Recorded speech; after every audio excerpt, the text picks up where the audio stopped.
이것만 알아도 일본어 공부 효율이 2배에서 3배는 올라간다는데? 반갑습니다. 일본 썰푸는 드리머입니다. 일본에서의 생활을 준비하시는 분들, 혹은 현재 생활하시고 있는 분들, 혹은 일본 여행, 일본 유학, 일본 취업 등 장래에 일본에 관련된 무언가를 하고 싶으신 분들, 모두 미래의 멋진 본인의 모습을 상상하면서 계획을 세우고 목표를 세우지만 눈앞에 다가와 있는 현실은 한자, 존경어, 겸양어라는 벽 앞에서 고생하고 있을 겁니다. 그런 분들이라면 지금부터 알려드리는 일본어 공부를 하기 전에 알아야 하는 4가지를 반드시 이해하고 파악한 뒤에 하시길 바랍니다. 일본에 오기 전 고등학교 시절 약 2년간의 공부기간, 대학에서의 4년간, 그리고 현재 일본에서 일하고 있는 사람으로서 오랜 기간 일본어를 공부하고 연습하고 익히고 배워오면서 느낀 점, 그리고 반드시 알아야 하는 부분들을 정리했으니 조금이라도 도움이 되길 바랍니다. 첫 번째, 모두 다 같은 외국어가 아닙니다. 일본어는 영어와 다릅니다. 한국인이라면 대부분 학교에서 기본 교육 과정으로 영어라는 외국어를 가장 먼저 접하게 됩니다. 그렇기 때문에 영어 이외에 어떤 외국어를 공부하려고 해도 영어에 빗대어 생각하는 경우가 굉장히 많죠. 그래서 공부 방법도, 순서도, 요령도 전부 영어를 토대로 생각하는 경우가 많습니다. 하지만 일본어는 영어와는 전혀 성격이 다른 외국어입니다. 특히 가장 큰 차이점은 어순이 영어와는 반대, 즉 한국어와는 어순이 같다는 것입니다.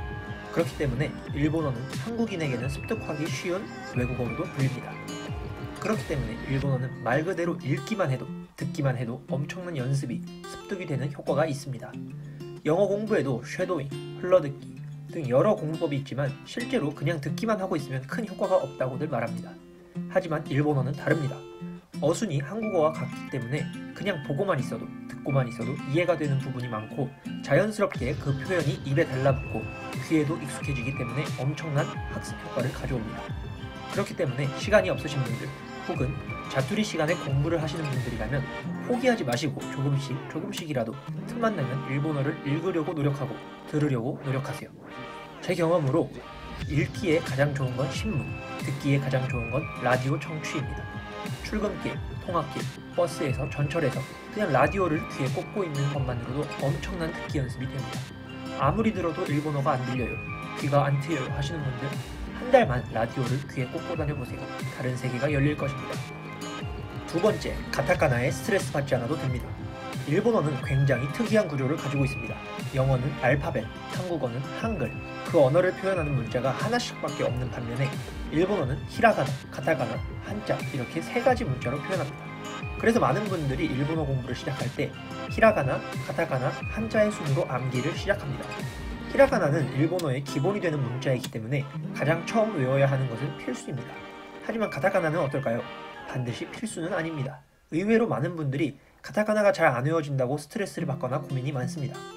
하지만 가타카나는 실제로 일본에서 생활할 때, 일본어를 공부할 때 차지하는 비율이 10%, 아니 5% 미만 정도로 굉장히 적은 비율을 차지합니다. 왜냐하면 가타카나는 외국어, 외래어, 혹은 강조할 때의 경우 등 사용되는 빈도가 굉장히 적기 때문이죠. 그렇기 때문에 가타카나는 잊어버리기 쉽습니다. 어떤 언어라도 그렇듯이 쓰지 않으면 금방 잊어버리기 쉽죠.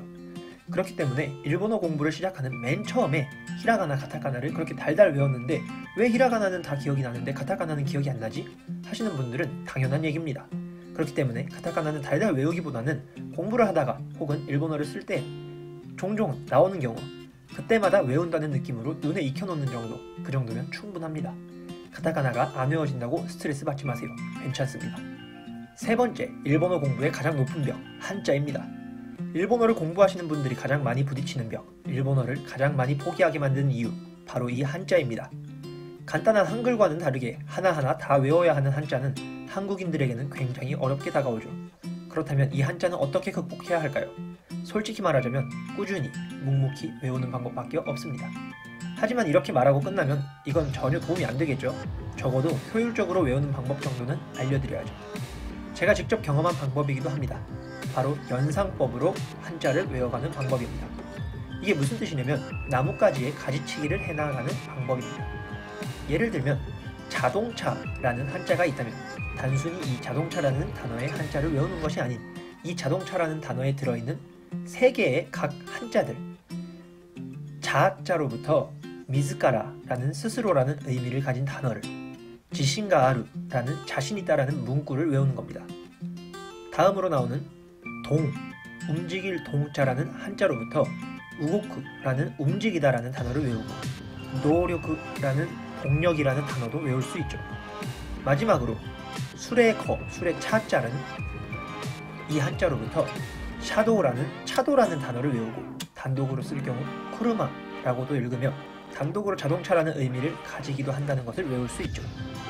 자동차라는 하나의 단어에서 수많은 단어를 연상시켜서 가지치기해서 또 다른 한자를, 또 다른 단어를 외울 수 있게 됩니다. 이렇게 하면 본인의 머릿속에 있는 한자를 다시 한번 복습할 수 있는 기회가 되기도 하고 새로운 단어를 외울 기회도 생기게 됩니다. 그렇기 때문에 반복 학습의 효과가 증가되면서 본인의 한자가 점점 더 늘게 되는 것이죠. 그리고 또 하나의 간단한 팁을 드리자면 단어장을 보고 그냥 눈으로 보고 읽는 법, 뜻만 외우는 분들이 많은데 보다 효과적으로 외우는 방법은 직접 쓰기를 추천드립니다.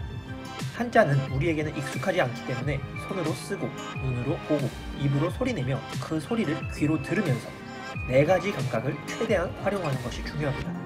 손으로 쓰는 게 번거롭고 귀찮을 수도 있지만 이 방법은 확실한 효과가 있기 때문에 꼭 해보시길 추천드립니다. 마지막 4번째, 존경어, 겸양어, 즉 높임말에 스트레스 받지 마세요. 일본어를 공부하는 많은 사람이 엄청난 스트레스를 받는 또 하나의 벽, 바로 존경어, 겸양어입니다. 존경어는 상대방을 높이는 방법으로, 겸양어는 자신을 낮추는 방법으로 상대방을 높여주는 표현을 말합니다. 영어에는 존칭이 없어서 편하지만 한국어와 마찬가지로 일본어에도 존칭이 있기 때문에 이 부분이 꽤나 복잡하고 어렵습니다.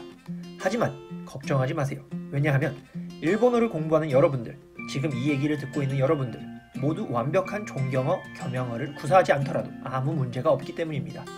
이는 외국인이라서 그런 것이 아니라 실제로 일본인들도 이를 완벽하게 구사하는 사람은 그리 많지 않을 정도로 어렵고 복잡합니다. 그렇기 때문에 보통은 뒤에 마스, 데스를 붙이는 가장 기본적인 존칭 표현을 잘 구사하는 정도로 충분합니다. 그리고 정말 자주 쓰는 표현은 아예 따로 외워두면 충분합니다. 그 수많은 존경어, 겸양어를 외우고 쓰는 건 꽤나 큰 스트레스가 되지만 실제로 일본에서 그런 존경, 겸양어를 쓰는 경우는 거의 없습니다.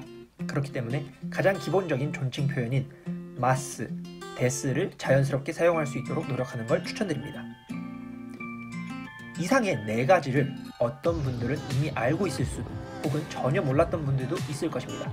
하지만 일본어 공부를 시작하기 전에 위의 포인트를 알고 있는 것만으로도 훨씬 효과적으로 빠르게 일본어 공부를 할 수 있을 거라고 생각합니다. 여러분들의 일본어 공부에 조금이나마 도움이 되었기를 바랍니다. 공부에 자극이 될 만한 말로 마치겠습니다. 내가 가진 돈, 차, 옷, 물건 등 나의 재산은 누군가가 가져갈 수 있을지 몰라도 내 머릿속에 있는 나의 지식, 경험들은 그 누구도 가져가지 못한다. 아직도 일본어를 더 잘하고 싶은 저는 일본 썰프는 드리머였습니다.